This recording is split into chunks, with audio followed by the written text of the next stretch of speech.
আজকের শিক্ষা শিবিরে এবার বলবেন সুপর্ণা ঘোষ ও সেলিমা বেবি। ওনারা দুজনেই মিড ডে মিল কর্মী। মঞ্চে আসার জন্য অনুরোধ করছি সুপর্ণা ঘোষ ও সেলিমা বেবি।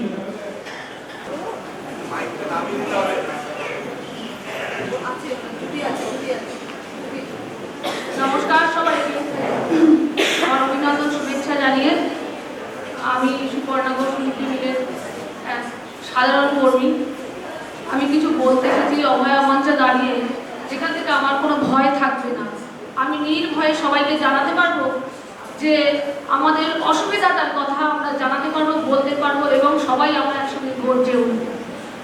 প্রথমে বলি যে আমি যেমন একটা মিড ডে মিল কর্মী, সেই কাজের জায়গা থেকে একটু বলতে চাই। যেহেতু এটা পশ্চিমবঙ্গের কিরম অবস্থা সেই কারণে একটু বলছি যে মিড ডে মিলের দিদিদের বর্তমান পরিস্থিতি কিছুদিন আগে পর্যন্ত ছিল 1,500 টাকা একটা পোস্টে ছিল। আমরা যেহেতু গ্রামীণ মেয়ে, আমি গ্রামীণ মেয়ে, তাই গ্রামের সমস্যাটাও একটু বলি। সেক্ষেত্রে যখন 1,500 টাকা মাইনে হয়, আমরা প্রতি পোস্টে যখন 1,500 টাকা মাইনে হচ্ছে, তখন আমরা ধরুন 10 জন কাজ করছি। তা 10 জন যখন কাজ করছি তখন এক একজনের মাইনে কত করে হচ্ছে আপনারা ডিভাইডেড করে দেবেন। তাহলে আমরা কি সারা মাসে যে সারা বছর যে মাইনেটা পাচ্ছি তার মধ্যে 2 মাস আমাদের মাইনে দিচ্ছে না। এবার আমাদেরকে বলা হয়েছে যে আমরা আজকে যে বিষয়ে কথা বলতে এসেছিলাম, তা গ্রামীণ মেয়েদেরও সমস্যার কথা কিছু বলতে আসা হয়েছে। আমাদের বলা হয়েছে আমরা নাকি খুব লোভী, 500,000 টাকায় আমরা বিক্রি হয়ে যাই। আমাদের বলা হয় ওই যাতে তোরা এই পাচ্ছিস ওই পাচ্ছিস, বেশি কথা বলে কাছ থেকে ছাড়িয়ে দেবো, অন্য গ্রুপকে নিয়ে আসবো। এটাও তো একটা অসম্মানের বিশেষ বড় একটা জায়গা। তো এই যে 10 থেকে 15 টাকা রোজে আমরা কাজ করছি, তাতে করে আমাদের কি চলে না তো? তাহলে আমাদের অসম্মান করা হচ্ছে কোন জায়গায়? যখন আমরা যদি অন্য পোস্টে যখন অন্য কাজ করতে যাই, কি বলবো, বলতে আমার একটু ভয়ই লেগে যাচ্ছে। তো যদি অন্য কোনো গৃহ পরিচারিকার কাজে আমরা কাজ করতে যাই, সেখানে 3,000 টাকা মাইনে নিশ্চয়ই আমাদের হয়ে যায় রান্না করতে গেলে। তাহলে 300 টাকা থেকে যখন 3,000 টাকায় চলে যাচ্ছে, তখন আমরা অনেকটা মাইনে বেশি, মানে টাকাটা বেশি পাচ্ছি। সেইখানে দেখুন আমাদের বলা হচ্ছে যে আমরা সেখানে কাজে যাওয়ার কথা বলা হচ্ছে যে আমরা কেন করছি না। এবার আমি বলবো আপনাদের কাছে আমার একটা প্রশ্ন আছে। অনেকেই একটু দেখবেন আমরা যে মিডিলে কাজ করি, যে স্কুলগুলো আছে সেই স্কুলগুলোতে আপনারা একটু গিয়ে দেখবেন তো যে সব দিদিরা কাজ করে কত টাকায়। আর এই 300 টাকায় কাজ ছেড়ে তারা কি 3,000 টাকার কাজ করতে চাইবে? আমরা বলছি, আমরা অনেক স্কুল ঘুরেছি, অনেক স্কুলে দিদিদেরকে জানিয়েছি, তারা কেউ চায় না, কেউ করতে চায় না। কারণ তারা বলছে গৃহ পরিচারিকার কাজে যখন করতে যাব তার সম্মানটা আলাদা, আর আমরা যখন মিড ডে মিলে স্কুলের কাজ করবো তার সম্মানটা আলাদা। তাহলে আমাদের একটাই প্রশ্ন, কি আমরা সম্মান চাইছি? আমরা সম্মানটুকু চাইছি। যেখানে এই যে আজকে অভয়া মঞ্চ হয়েছে, যে তিলোত্তমার কাণ্ডে যে মেয়ে নির্যাতিতা হয়েছে, তার জায়গা থেকে আমরা সেখানে যখন আমরা বলতে এসেছি, আমাদেরও নিরাপত্তার একটা জায়গা থাকা উচিত। একটা গ্রামের মেয়েও যেমন রাত 2টোর সময় নিশ্চিন্তায় নির্ভয়ে রাত 2টোর সময় বেরোতে পারবে এবং ঢুকতে পারবে, একটা শহরের মেয়েও তেমন ঢুকতে পারবে। আমাদের সেইটুকু বক্তব্য। আজকে প্রান্তিক মেয়েরা আজকে কাজ করছে, আমি বলি একটু, অনেক গর্ভবতী মায়েরা আছেন, তারা মাঠেও কাজ করছেন। তারা নিচু হয়ে যখন তার গর্ভবতী অবস্থা, সে যখন মাঠে ঘাস রুইছে, মানে ধান রুইছে, তার নিরাপত্তা কোথায়? সে যখন তার পিঠে বাচ্চাটা নিয়ে যখন ধান রুইছে, ধান কাটছে, তার নিরাপত্তা কোথায়? তার বাচ্চাটারও সেফটি দেওয়ার দরকার আছে। সমাজে সেও তো মেরুদণ্ড, তারও তো ভাঙছে, তার নিরাপত্তা কোথায়? তাহলে আমরা আজকে সবাই গর্জে উঠতে পারি যে আমাদের সবার নিরাপত্তা দেওয়া হোক, সবার সুরক্ষা দেওয়া হোক, আর আমাদের কাজের স্বীকৃতি দেওয়া হোক, আমরা চাই। আর আরো বলবো যে মেয়েরা যখন বাইরে আসছে,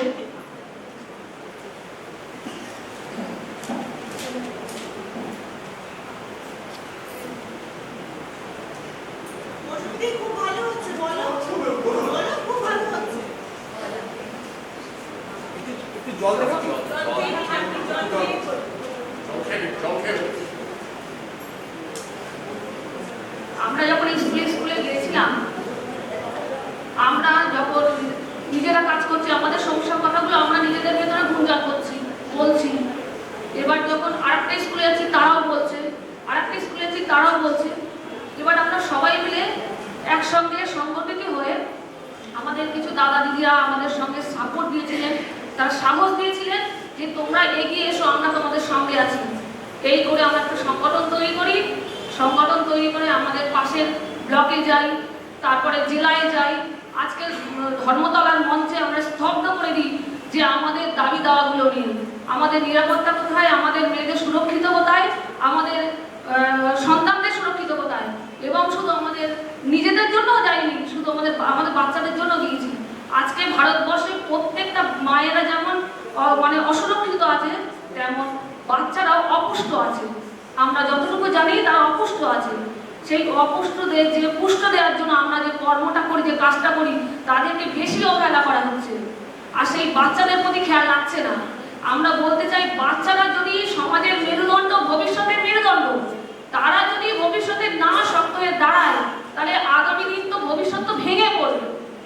তাহলে আজকে আমাদের উচিত যে আমরা সবাই মিলে একসঙ্গে হয়ে বাচ্চা, শুধু নারী জাতি না, বাচ্চাদেরকে শিশু কল্যাণের দিকে আমাদের এগিয়ে যেতে হবে। আর লিঙ্গের মানে যৌনতার কথা বলা হচ্ছে, আমরা দেখতে পাচ্ছি শহরে যেগুলো হচ্ছে সেগুলো আমরা জানতে পারছি, কিন্তু অনেক গ্রামের প্রান্তে আছে যেসব মায়েরা যখন ঘরের ভিতরে যুদ্ধ করছে, কারণ আমরা যখন বাড়ি কাজ করি আমাদের কোনো মাইনে থাকে না, সারাদিন পরিশ্রম করি আমরা। এবার যখন বাইরে বেরোচ্ছি, বাইরে বেরিয়ে তখন আমাদের হাজার প্রশ্নের উত্তর দিতে হচ্ছে। কেন যাচ্ছ, কখন ফিরছো, কেন যাবে, কি করবে গিয়ে, কেন এত দেরি হলো? আমাদেরকে এটা রাইট নেই যে আমরা একা একা বেরোতে পারি? এই রাইটটা আমাদের উচিত যে আমরা এই দায়িত্বে বেরোবো, যে আমরা সময় মতো ফিরি। এবার যখন আমরা সংগঠন করেছি, তাহলে আমাদের একজনের মিটিং করতে হচ্ছে, একজন মিছিল করতে হচ্ছে, সেখানে একটু সময় লাগছে। তারপরে আরো জায়গায় যখন যেতে হচ্ছে আরো একটু বেশি সময় লাগছে। সেই সময়গুলো যখন যেতে হচ্ছে তখন আরো আমাদের সমস্যার ভিতরে হচ্ছে। তাহলে আমরা কি মেয়েরা শুধু নির্যাতনই পাবো? ভিতরেও লড়াই করব, বাইরেও লড়াই করব? তাই এটা কি পুরুষ শাসিত সমাজ? এটা তো নারীদেরও সমান অধিকার আছে।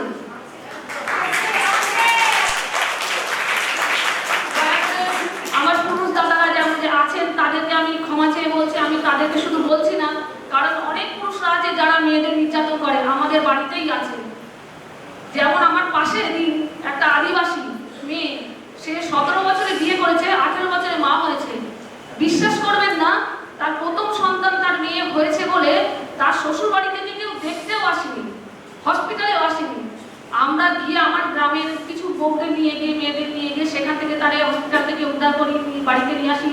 আরো যা যা যাবতীয় আমাদের সমাজে হিন্দু জাতির যে কাজগুলো আছে সেগুলো আমরা করি, এবং গ্রুপ থেকে কিছু টাকা তুলি, তাদের সাহায্য করার চেষ্টা করি। এবং বর্তমানে তার মানে কিছুদিন আগে তার বাড়িতেও আমরা যাই। এবার আমরা বলেছি যে যদি তোমরা মেয়েকে নিয়ে আসো, আমাদের মেয়েকে না নিয়ে আসো, তাহলে আমরা এর বিরুদ্ধে স্টেপ নেবো। এই কারণে আমরা সেখানে আইনের অধিকার মানে নিয়েছি, নিয়ে সেখানে গিয়ে বলেছি। তারপর তারা এখন মেয়েটাকে নিয়ে গিয়েছে বা সেখানে সংসার করছে। এবং আমরা এটাও বলেছি, যদি তোর কোনো সমস্যা থেকে থাকে আমাদের জানাস, আমরা সবাই মিলে তোর পাশে থাকবো। পাশে সেলিমারি আছে, আমরা শুধু সংখ্যাগরিষ্ঠ বলে বা আমরা শুধু মেয়েরা বলেই নয়, সেলিমারি আছে আমার পাশে, অনেক আছে। এই বেশ কিছুদিন আগের কথা আপনারা হয়তো শুনেছেন, যারা সংখ্যালঘু আছে তারা বাইরে আমাদের রাজ্যে বা দেশে কাজ না থাকলে ভিন দেশে ভিন রাজ্যে তাদের যেতে হতেই পারে। এবার কোনো কিছু সন্দেহের বসে তারে এমন পিটিয়ে মেরে হত্যা করা হয়েছে, যার লজ্জাজনক ঘটনা, লজ্জাজনক ঘটনা।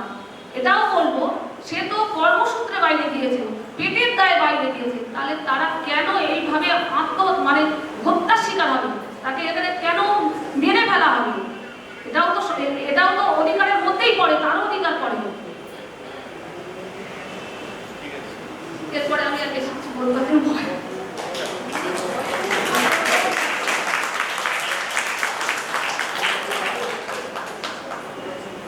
আমরা সংগঠন থেকে এসেছি, আমার নাম সেলিমা বেগম।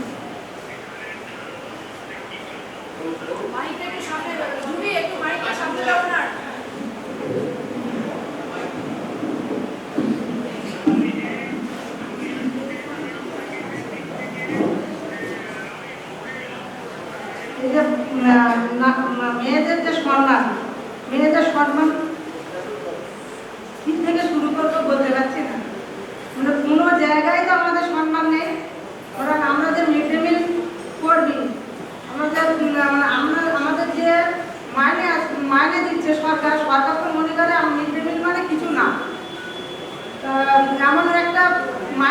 আমাদের ফাঁকায় বলতে লজ্জা পায়। আমরা যে বাড়ির থেকে বার হয়ে স্কুলে যাই, স্কুলে গিয়ে আমাদের কত অত্যাচার শুনতে হয়। যখন আমরা স্কুল থেকে মিটিংয়ে যাই, মিটিংয়ের পরের দিন যখন স্কুলে যাই, স্কুলে গেলেই আমাদের হুমকি দিচ্ছে যে আপনারা যান মিটিং করে খান, আপনাদের কাজ বন্ধ, কালকে থেকে আর আসবে না। তারপরে বলবে কি যাও বাথরুম পরিষ্কার করো, আর এই অফিসে জল তুলে দেন, যদি না তুলে দেয় বলবে যে যাও মিটিং করে খাও, আপনাদের মাইনে আরো বাড়বে। মানে আমাদের বারংবার আমাদের হুমকি দিচ্ছে। এমনকি গ্রামের মেম্বাররা পর্যন্ত আমাদের হুমকি দেয় যে আমরা যে সবাই মিলে একসঙ্গে মানে একজোট হয়েছি, এটা সবার চোখে ভালো লাগে না। সবাই মনে করছে, আগে আমি ঘরের ভিতরে থাকতাম, বাইরে যেতাম না, এখন যে বাইরে আসছি সবাই মনে করছে যে ওই মহিলাটা খারাপ হয়ে গিয়েছে। মানে রাত 8টার পরে ঢুকলেই সবার মানে গবেষণা করে যে মহিলা আর ভালো নেই। তখন আমার বাড়ির থেকেই আর আসতে দিচ্ছে না, এখন আর আসতে দিচ্ছে না, যে না সবার কাছে সবার চোখে খারাপ লাগছে। আমি বলছি যে না, যখন বাইরে নেমেছি, আমরা যখন সংগঠন করেছি, সংগঠনে থাকবো, এতে কে কি বললো আমার যায় আসে না।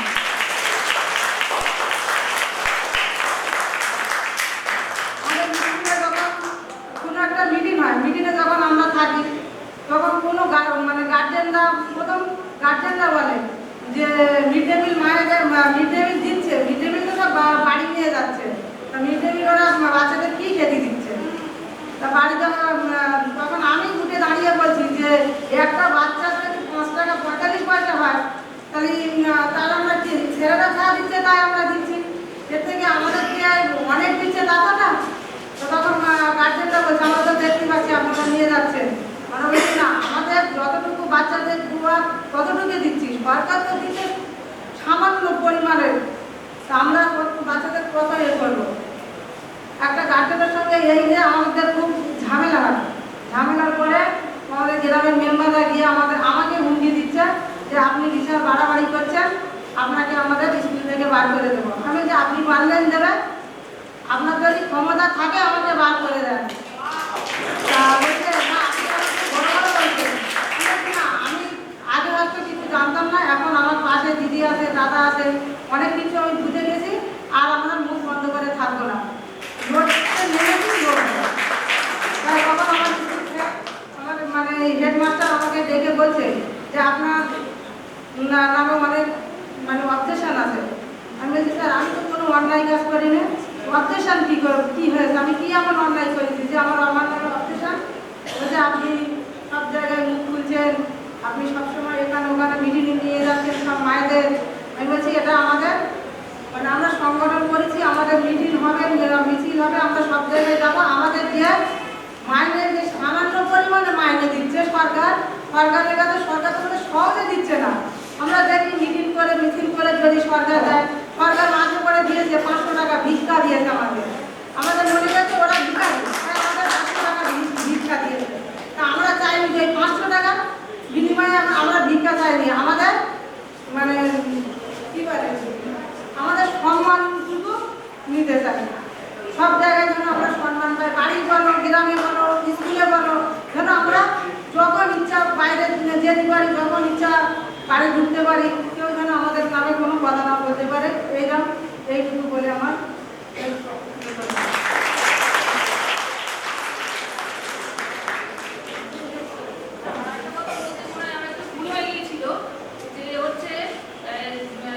সুপ্রিম কোর্টের অর্ডারে যে প্রত্যেক গর্ভবতী মায়েদের প্রথম অবস্থায় 5,000 টাকা করে দেওয়ার কথা ছিল, অনেক দিন ছিল।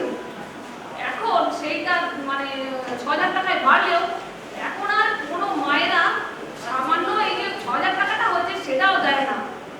এই যে 6,000 টাকা তার মায়ের কাছে, তার সন্তানের কাছে কতটা গুরুত্বপূর্ণ সেইটা বোঝে না, দেয় না। কারণ আমরা সবাই বলতে চাইছি এইটাই যে আমরা সবাই মিলে একটু গর্জে উঠি, আমরা সবাই মিলে বলি, সবার সরকারের কাছে অনুরোধ করে বলবো বা লড়াই করতে চাই, বলতে চাই যে এইটা কেন সে পাবে না।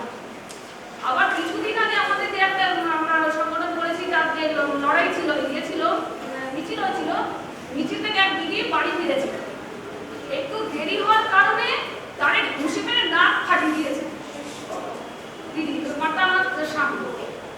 তা এইগুলো বলবো, এইগুলো যদি আজকের সমাজে দাঁড়িয়ে সব মেয়েরা যদি গর্জে ওঠে বা সবাই মিলে আমরা একসাথে লড়াই করি, হয়তো এর প্রতিরোধ করতে পারবো আমরা।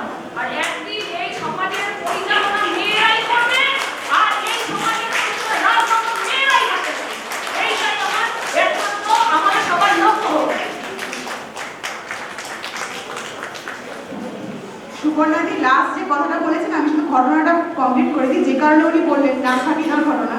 মিছিলে আসার জন্য একজন দিদিকে তার স্বামী লেট হওয়ার জন্য নাক ফাটিয়ে দেন মেরে, গাড়ি থেকে নামার সময়।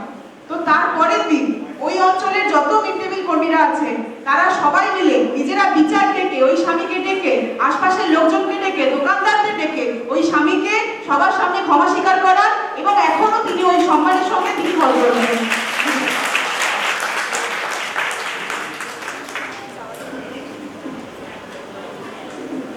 ধন্যবাদ সেলিমা বিবি ও সুপর্ণা ঘোষকে তাদের বাস্তব অভিজ্ঞতা এবং প্রতিনিয়ত লড়াই, কর্মক্ষেত্রে প্রতিনিয়ত লড়াই আমাদের সাথে আজকে এই শিক্ষা শিবিরে ভাগ করে নেওয়ার জন্য।